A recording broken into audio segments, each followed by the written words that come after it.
First of all, I'm gratified and honored that Ritu and Gaurav have asked me to speak this morning. It's a privilege for me. And what I'd like to do, and I've been asked by Ritu to give a little bit of perspective on the licensing business. We're sort of the little brother of all the franchising business that's going on here. So there are several booths in that direction. I urge you to go by there to try to see what's going on. A lot of world-class brands are there, and we encourage you to participate. First of all, there have been a lot of great points made by Ritu about partnership and about profitability. Mr. Nagesh talked about all consumers are changing. The Indian consumer is changing. Well, consumers all around the world are changing. There's an old saying, I don't know how global it is, if you're standing still, you're falling behind. And I think it's very important that everybody understands that they have to change with the consumer, they have to change with the culture, and licensing and franchising are part of that.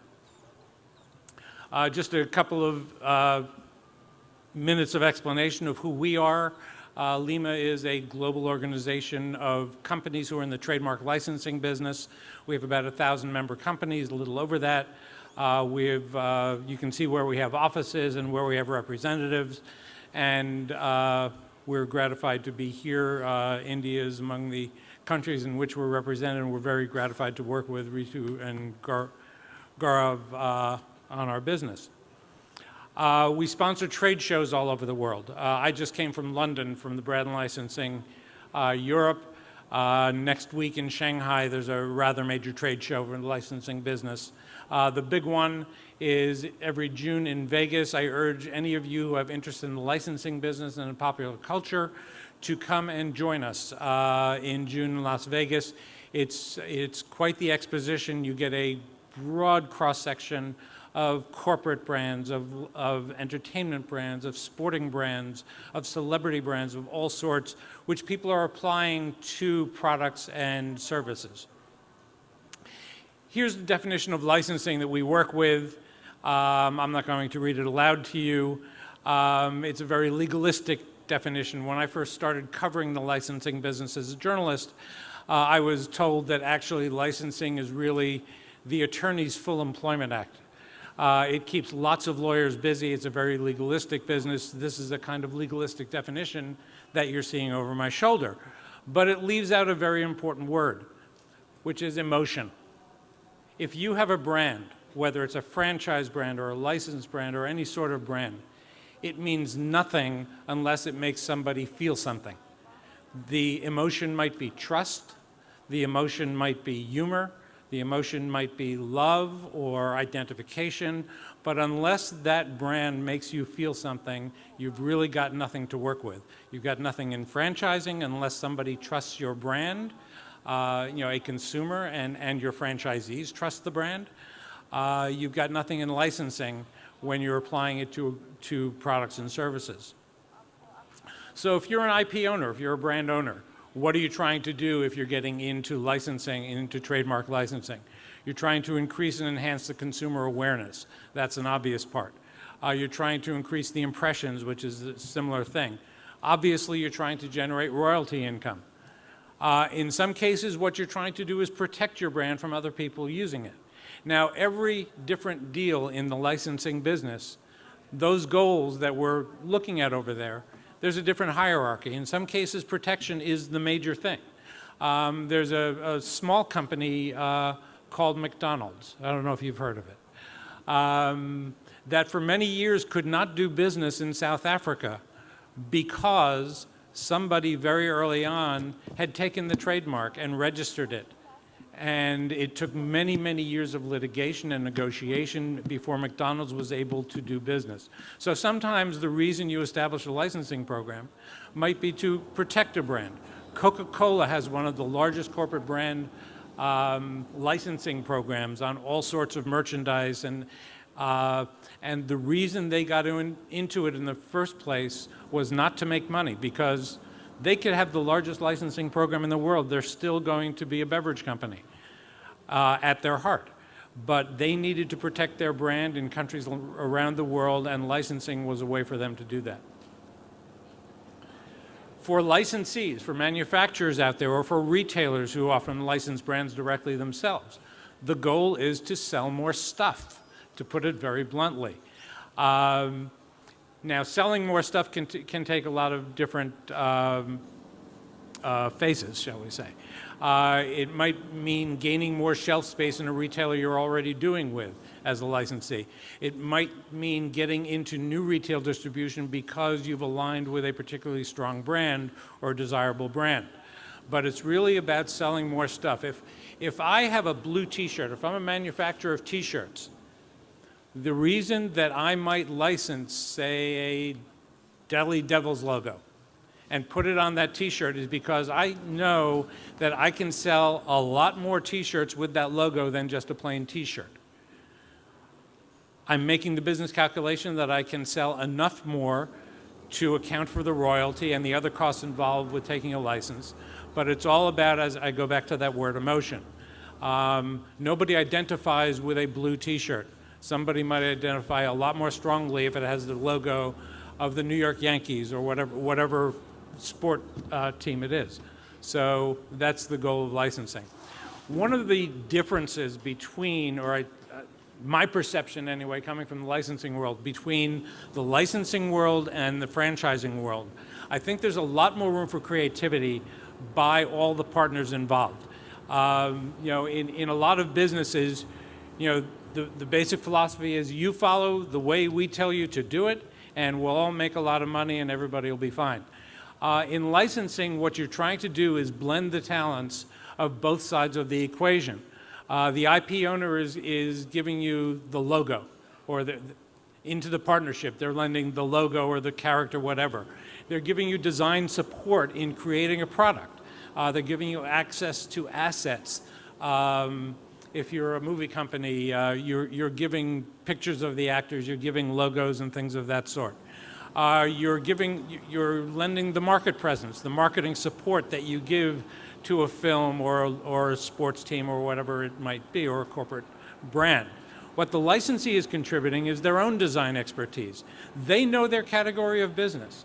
They know if they're a luggage manufacturer, they know what the trends are in luggage. They know how to apply everything. So you're gaining the expertise of that licensee. They also have their own sales team. They're dealing with the retailers. In many cases, the licensor, the IP owner, is supporting them in going to the retailers. You have the licensee is also taking all the inventory costs. The licensor, the IP owner, is not getting into the luggage business. He's not getting into the t-shirt business. He's basically lending his brand and telling the licensee to go and do business, own the inventory, do the sales, make the money, distribute the product, and pay me royalties. That's not insignificant. The controlling factor is that any licensing agreement has an approvals process in there. The licensee cannot just do whatever he wants with that logo. Okay? There has to be an approvals process. You're working with the parameters set by the property owner. But if you do a good job and you design it well, you distribute it well, you price it well, everybody can make a lot of money. The size of the market, we judge it in 2014, $241 billion worldwide. It's something nobody really thinks about because really, despite the fact that the organization I work for is the International Licensing Industry Merchandisers Association, it's not an industry. It's a marketing tool. It's something that touches all other industries, including the franchise industry I'll show you in a minute. Whoops, sorry, I went the wrong way. U.S. is by far the largest part of the business. It accounts for 55% worldwide. These are the top 3 other countries in terms of licensing business worldwide. Developing markets, there's a lot of room to grow there. China has gotten a head start for a variety of reasons. India has been moving up the charts. I believe it's 21st in the world. But there's a lot of room to grow. You're getting more and more of a middle class, more of a more disposable income available to buy goods. So the future looks bright in India for the licensing business. Online retail will continue to grow. I don't think I need to say anything more about that. Now here's a great example where these two worlds come together. Rheology licenses the name Better Homes and Gardens, the name of a very well-known magazine, and also Sotheby's, the auction house. They license those brands for real estate agencies. It's a service. Those agencies are franchised around the world. The Better Homes and Gardens are primarily in the US and Canada, but Sotheby's, I believe, is in 40 some odd countries. So here's an example where franchising and licensing can work together very nicely. Corporate brand licensing, I've been asked to talk about a couple of trends. Corporate brand licensing will continue to grow. It's a great way for somebody who owns a very strong brand in one area to move into another without investing the capital and learning to manufacture a new set of goods. Another way to connect to the consumer. Sorry. The sources of licenses shift with time, and that's a point that was made earlier. All consumers are changing. Popular culture changes all the time. I'm moderating a panel in a few minutes in the other room, and we have a fashion designer. We also have a YouTube star. I'm sorry, 5 years ago there was no such thing as a YouTube star. But this is where the culture is going. This is where people are getting their entertainment and information. So these will be the source of brands going forward. Where will be the next source of brands 5 years from now? I have no idea, but the next generations will show us the way. Corporate social responsibility. This is a very important factor going forward, particularly when you're dealing with the larger companies who are very image conscious. Everybody needs to ensure that the brand, that if you're an IP owner, that the manufacturer are making the goods in the right way. Environmentally, in terms of working conditions, in terms of adherence to safety standards. It's a very important factor for all major corporations going forward that you choose the right partner, and the right partner isn't just the low-cost manufacturer. The right partner is the one who's making it right, because there's nothing that can turn the consumer off to a brand than to hear that it's not being made with the right standards. Questions to ask yourself if you're an IP owner. Is my brand ready for licensing? Do enough people know about it? Do enough people care about it that anybody will want to be a licensee? Why would anybody pay me to license that brand? What does the brand stand for? Why should anyone care? That's really that bottom line question. Do I have the right support systems? Can I supply everything that a licensee needs to have? So with that, I thank you much for your attention. I wish you all good luck in the 2 days ahead, and we'll see you going forward. Thanks.